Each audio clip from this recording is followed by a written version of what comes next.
Hello, मैं आज उन बच्चों के लिए बात करना चाहता हूँ जो काफ़ी क्वाइट, अलूफ, सेल्फ सेंटर्ड और दुनिया में इन्वॉल्व कम होते हैं, अपने आप में ही मस्त रहते हैं। क्या होता है ज़िंदगी में कि अपनी अगर कोई इच्छा दिन में रह जाती है, कोई वासना दिन में रह जाती है, कोई बदला दिन में रह जाता है जो अपन दिन में नहीं कर सकते, वो चीज़ रात के सपने में पूरी होती है। जैसे अगर अपन भूखे सो जाएं तो रात को 56 भोग दिखेंगे। कोई अगर फाइट हो जाए, अपन बदला नहीं ले पाए तो अपन ड्रीम में उसको बदला ले लेते हैं।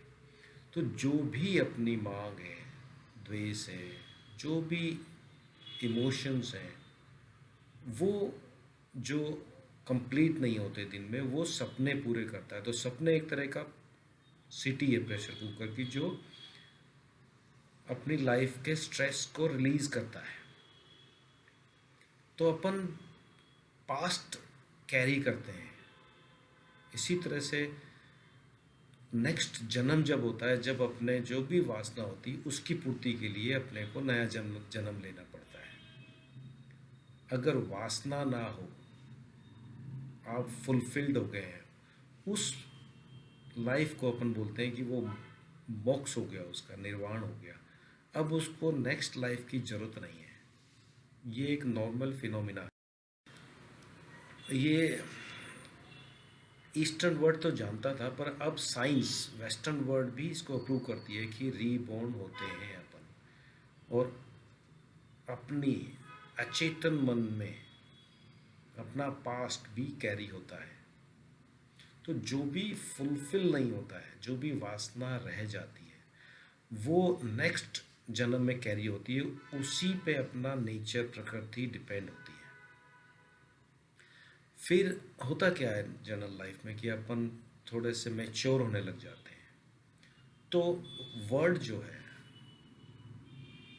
जवान होते हैं तो वर्ड बहुत इम्पोर्टेंट होता है। अपने को कुछ अचीव करना होता है, अपने को कुछ विन करना होता है, अपने को कुछ प्रूव करना होता है।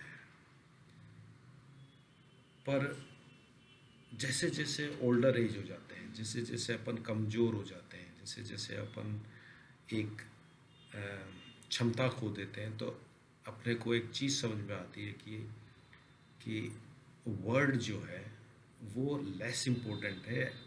Me as a person, as a life ज़्यादा इम्पोर्टेंट है।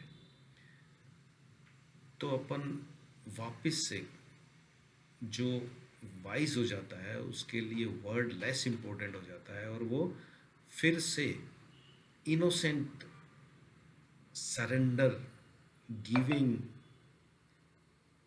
की तरफ ज़्यादा झुकने लग जाता है।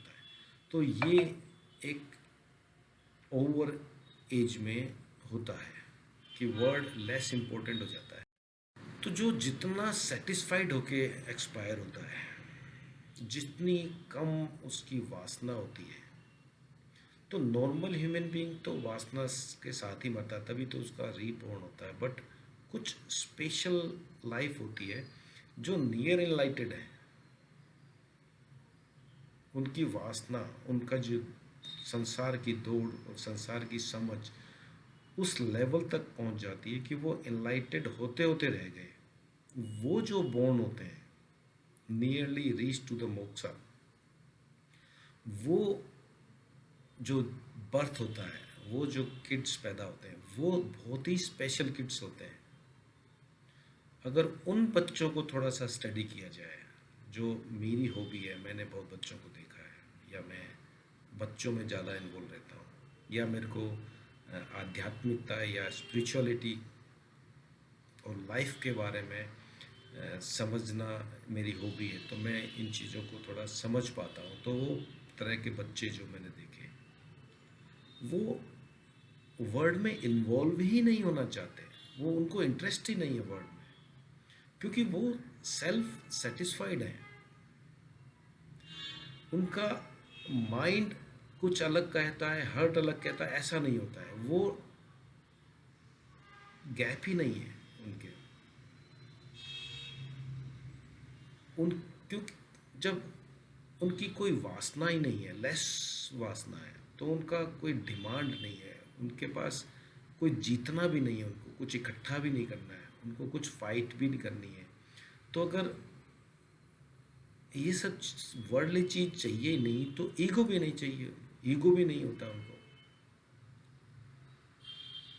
तो उनको स्ट्रेस क्यों होगा? स्ट्रेस लेस जीते हैं वो, क्योंकि वर्ल्डली सक्सेस उनको और हैप्पियर नहीं बना सकता है, तो वर्ल्ड उनको डिस्टर्ब ही नहीं करता है।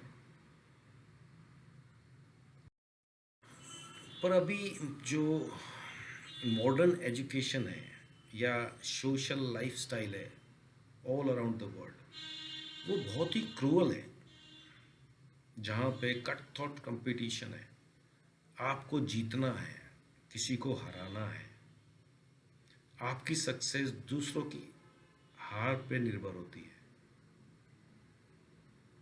पर वो जो बच्चे हैं उनको जीतना ही नहीं है, वो क्रूअल एजुकेशन में फंस जाते हैं, धकेल दिए जाते हैं और वो डिस्टर्ब हो जाते हैं। क्योंकि ये जो उनकी लाइफस्टाइल है, उनकी जो प्रकृति है, वो एग्जिस्टिंग एजुकेशन सिस्टम में या सोशल सिस्टम में फिट नहीं बैठती है। तो क्या किया जाए उन बच्चों के लिए? उन उन बच वो बच्चों का जो करेक्टर होता है, एक्चुअल में वो प्रकृति से ज़्यादा लिंक होते हैं। तो उनका जो ग्रोथ है, जो प्राकृतिक ग्रोथ होगी, वो नेचुरल टैलेंट में ज़्यादा होगी, वो पीसफुल ज़्यादा है, लव ज़्यादा है उसमें। जैसे अगर वो कुछ काम करेंगे तो वो 100% इन्वॉल्व होके करेंगे। तो उन जैसे बच्चों की हैंड राइटिंग भी बहुत सुंदर होगी। तो वो जो अगर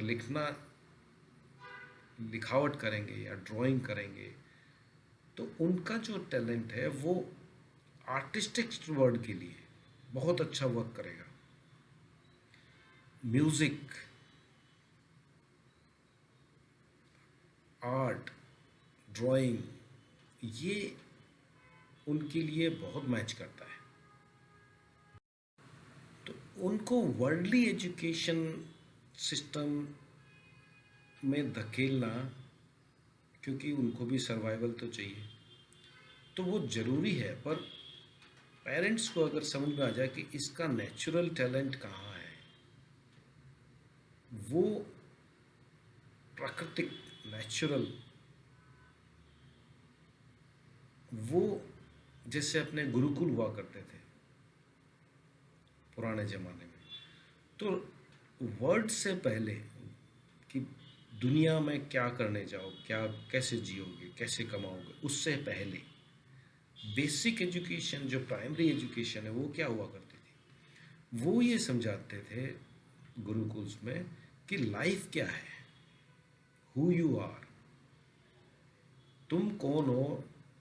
जब अपने को अपना होना ही नहीं पता है तो अपने को क्या चाहिए वो भी नहीं पता है, तभी तो अपन संसार से कभी भी सेटिस्फाइड नहीं हो सकते। वो अपने को बुढ़ापे में पता लगता है, पागल की तरह जवानी निकाल देते हैं, पूरा एफर्ट्स जो जान है अपनी जवानी में निकल जाती है।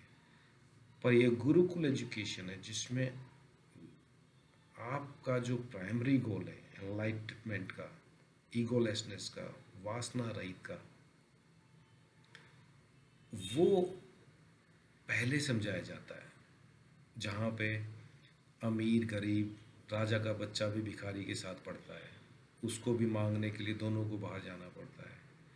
कोई छोटा नहीं, कोई बड़ा नहीं, कोई अच्छा नहीं, कोई बुरा नहीं। लाइफ के फंडामेंटल्स की एजुकेशन सिखाई जाती थी, वो अब लुप्त हो गई है। तो अगर इन तरह के बच्चों को वो एजुकेशन दी जाए तो ये रियली में स्ट्रेट अवे, क्योंकि उनकी प्रकृति ही वही है, तो वो नियर इनलाइटेड बच्चे इनलाइटेड हो सकते हैं, वो सुपर नेचुरल बच्चे हैं। क्योंकि जो इनलाइटेड पीपल हो गए, जो गॉड हैं, उनने क्या किया है सारी जिंदगी, वो क्या समझाया है उन्हें। अगर उनकी सुने अपन, अगर जब अपन भगवान मानते हैं तो उनको, उन पे अपने को ट्रस्ट भी करना चाहिए कि वो क्या समझा रहे हैं। तो जब प्राइमरी गोल ही यही है, जो उनको मिला वो देना चाहते हैं कि वर्ड से जो मिलेगा उससे तुम कभी भी सेटिस्फाइड नहीं होगे जब तक कि तुम अपने आप को जना जान लो। आत्मज्ञान ना हो तो कोई भी ज्ञान क्या कुछ भी काम का नहीं है। और जब आपने अपने आप को जान लिया तो आपको कुछ भी जानने की जरूरत नहीं है। और जो वासना और जो अंतिम लक्ष्य जो ह्यूमन बीइंग का, वो क्या है? टू अचीव एनलाइटमेंट, निर्वाण, मोक्ष, जहाँ पे कोई मांग ही ना रहे। आप अपने आप में पूर्ण हो जाओ, जहाँ पे हैप्पीनेस हो, सुख दुख से ऊपर आनंद में हो, जहाँ पे कोई चाहत ही ना रहे। वो achievement is the highest achievement of human being. तो जो उनको मिला है वो देना चाहते हैं, और ये जो बच्चे हैं उस स्टेज पे ऑलरेडी हैं नियरली, और अपन उनको फिर धक्का देते थे संसार में।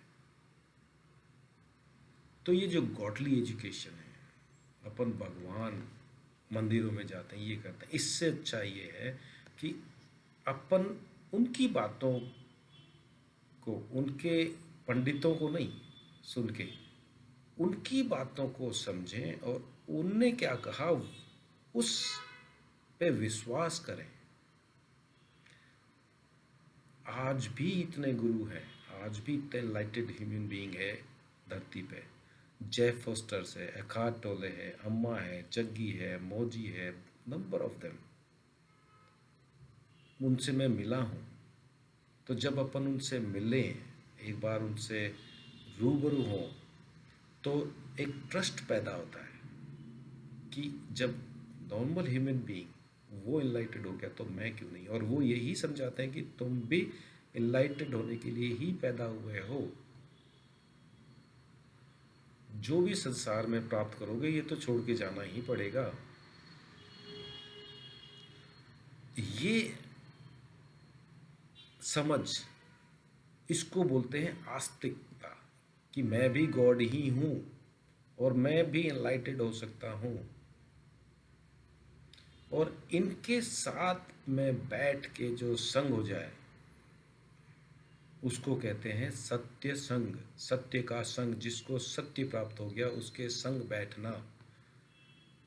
तो लाइफ में अगर चांस मिले तो जरूर एक एनलाइटेड पर्सन से मीटिंग जरूर होनी चाहिए, और that is the highest paid movement of your life.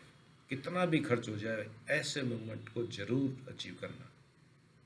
कोई एनलाइटेड पर्सन हो, उसके साथ में रूबरू, जो आपको आपकी वर्थ, जो जो भ्रम है, क्लियरिटी आएगी लाइफ में। तो इन जैसे बच्चे तो नियरली वैसे ही हैं, तो इनको तो वैसी दशा में पहुंचाना ही एक मात्र लक्ष्य होना चाहिए पेरेंट्स का। क्योंकि ये एक्स्ट्राऑर्डिनरी पीपल हैं, एक्स्ट्राऑर्डिनरी किड्स हैं, और ये फिर भटक जाएंगे। अगर ये चाहें, और उनकी संगत में उनके उनके आश्रम भी है, उनके एजुकेशन सिस्टम भी है, उनसे मिलें तो वो स्ट्रेट अवे इन बच्चों को पहचान लेंगे। तो ये बच्चे में कुंडली जागृत होना, थर्ड आई का यूज़ होना, ओपन होना, ये बच्चे ऐसे मिरेकल कर सकते हैं जैसे ब्लाइंड फोल्डेड किताब को एज ए पढ़ सकते हैं, क्योंकि उनकी चेतना जाग गई है। अब वो कॉन्शियस हैं, तो उनकी कॉन्शियस सिर्फ आँख नहीं देख रही है, वो कॉन्शियसनेस भी पढ़ सकती है रिमोटली। वो स्कैन कर सकती है किसी बॉडी को, हीलिंग के लिए भी काम आ सकती है उनकी प्रेजेंस, उसका टच। कि किसी की बॉडी में कैंसर हो या फ्रैक्चर हो तो they can scan the body. इस तरह के जो बच्चे हैं, एक्स्ट्रा ऑर्डिनरी बच्चे में इस तरह के टैलेंट ऑलरेडी हैं जो विकसित हो सकते हैं बस, और हुए भी हैं और करते हैं ये लोग। अपन भी देखो क्या मूर्खता में जीते हैं। हैप्पीनेस के लिए, अपनी पीस के लिए अपन संसार में स्ट्रेस के लिए दौड़ने लग जाते हैं, फिर कहते हैं कि हैप्पीनेस नहीं है, पीस नहीं है। और हैप्पीनेस और पीस कमाने के लिए अपन डिस्टर्ब हो रहे हैं, और पीस और हैप्पीनेस ऑलरेडी है अपने पास में। तो इन बच्चों के पास जो टोटल हैं, जो वो एक्ट करते हैं, वो पूरे के पूरे ही उसमें समा जाते हैं, आनंद में काम करते हैं, आनंद में जीते हैं वो। इस बच्चों की करेक्टर अगर आपने देखी होगी तो ये बच्चे जो भी कुछ करेंगे वो होल हार्टेड करेंगे। जैसे वो खा रहे हैं, वो डांस कर रहे हैं, या कुछ लिख रहे हैं, या कुछ पढ़ रहे हैं, तो उनकी एक्ट में होलनेस दिखेगा। कहते हैं ना योग टोटल, वो टोटल है, उसमें योग है, उनमें माइंड और हार्ट और उनकी आत्मा तीनों एक जगह रहती है, तो वो फुली सेंटर्ड है। वो जो अपन कमा के जो पीस और जॉय और हैप्पीनेस कमाना चाहते हैं वो ऑलरेडी उनमें है, तो उनको भटकाना इज अ क्रूअल। ये समझ होनी चाहिए। मेरी शिक्षा तो यही कहती है कि अपने को, पेरेंट्स को ये चीज़ समझ के उनमें उनका जो नेचर है, उनकी जो प्रकृति है, उनको वैल्यू देनी चाहिए, और उनको समझ, जो अपने से ज़्यादा समझ गए हों, जो थोड़े से ज़्यादा इनलाइटेड हैं या फुल्ली इनलाइटेड है, अगर वो मुलाकात हो जाए, और जितना जल्दी हो जाए, स्पेशली एज ऑफ 13 के बाद में अपना एक व्यक्तित्व बन जाता है, फिर अपन उसी में स्टक हो जाते हैं, फिर अपने में बदलाव संभव नहीं है, अपना व्यक्तित्व फिर कभी चेंज नहीं होता है, अपना धर्म कभी फिर चेंज नहीं होता है। तो 13 is the highest age, before that age only ऐसे बच्चों को इनलाइटेड पर्सन से रूबरू करवाना चाहिए। कोई एजुकेशन सिस्टम हो तो वहाँ पे 2 4 6 महीने इनको वहाँ की लाइफस्टाइल, वहाँ का सत्संग कराना चाहिए, क्योंकि एनवायरनमेंट से ही सीखते हैं अपन, किताबों से नहीं सीख पाते, कोई प्रवचन से नहीं सीख पाते अपन। अगर प्रवचन से, किताबों से सीखते तो ये बुद्ध जो हुए हैं, ये जो कृष्ण जो हुए हैं, कृष्ण सभी को कृष्ण बना जाते, बता देते क्या सत्य। बुद्ध सबको बुद्ध बना देते, पर नहीं बना सकते। वो सिर्फ एक माहौल और एक इंडिकेशन, इंगित कर सकते हैं कि ये करना चाहिए, ऐसे करना चाहिए, तुम्हारी ये प्रकृति है। फिर तुम, अब ह्यूमन एक स्वतंत्र प्राणी है। अगर मैं फ्री ना होना चाहूँ तो मेरे को कोई दुनिया की ताकत फ्री नहीं कर सकती, मेरे को कोई प्रतंत्र भी नहीं कर सकता। मेरी बॉडी तो प्रतंत्र कर सकता है, पर मेरे को कोई प्रतंत्र नहीं कर सकता, मेरे को कोई बांध नहीं सकता जब तक कि मैं न चाहूँ। अपन रियली में मैजिकल लाइफ है, पर छोटी सी लालच, छोटे से ईगो के लिए अपन संसार में कूद गए, और अपने जो बच्चे हैं, जो स्पेशल बच्चे हैं, स्पेशली मैं उनके ऊपर स्ट्रेस डालना चाहता हूँ। उनको पहचानना और उनको ये चीज़ देना अर्ली एज में बहुत इम्पोर्टेंट है। होपफुली मेरी बात समझ में आई होगी। Thank you.